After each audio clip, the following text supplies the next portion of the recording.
morning guys. Ayan, good morning guys. Another day, another buhos na naman tayo sa slab natin mga idol. Siguro 3 days tayo magbubuhos nito idol. Kasi mano-mano lang ang buhos natin ito. Kasi ayaw man nila magpabuhos na nanggaling sa batching plan. Ayan, ito na mga idol. Yun. Ganito lang tayo mga idol ngayon. Pangalawang araw na natin buhos ng mga idol. Ayan, 5 inches pala yung kapal na ang buhos natin sa slab natin sa mezzanine mga idol. Kasi pag mag-tiles, mag-tapping, may tapping pa.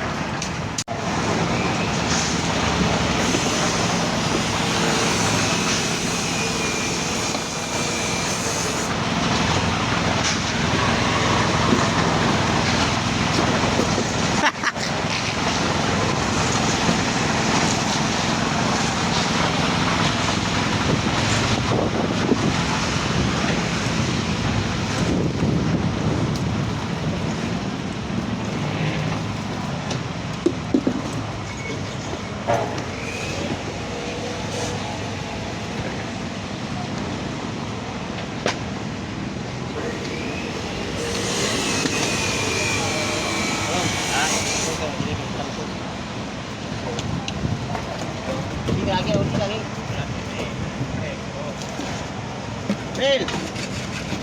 Hindi pa nandang Tingnan nyo dyan, kaya parang mataas na yan dyan ah.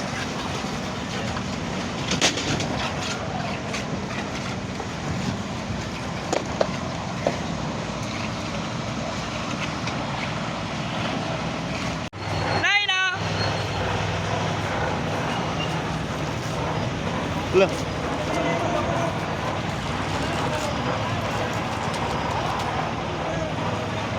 Dapat kayo ba? Ako na ano?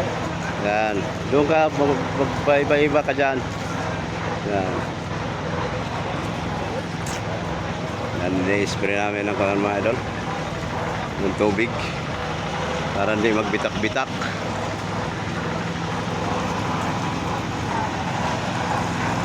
Napakainit dito mga idol.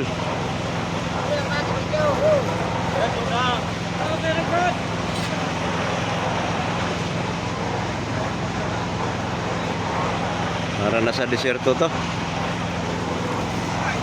Mga lodi, parang nasa desierto tayo mga lodi. Spray mo, spray. Spray. Si Purman Doming oh. Purman Doming! Kumusta na po Purman Doming?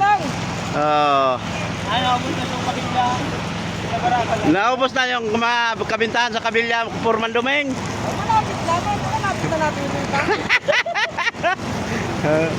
Lapit talaga sa Purman Doming.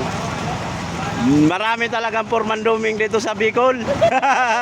Sa Legazpi. Yan, mga kampo ni Purman Doming. Purman Doming, shout out sa Indo. Alright guys, matatapos na rin namin pagbuhos guys. Yan. Oh, yan na lang na natira guys oh. Yan, matatapos na namin pagbuhos. Yan, napakalawak yan guys. So, yan.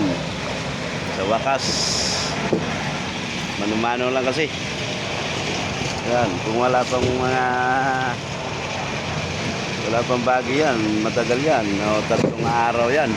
Buhos namin no. Yan, malawak yan. Yan na guys. Yun na lang, makakuha na lang yan.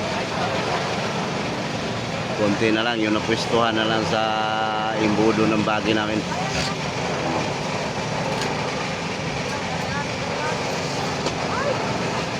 Yan, matatapos na talaga. Thank you so much guys. Salamat sa inyong pagsubaybay guys. Yan, sa lahat na mga bagong viewers ko dyan, kung pwede, paki-follow and like and share na mga lods. Para updated kayo sa mga bago natin i-upload nga video dito sa paggawa natin ng gusali. Yan. Bye bye.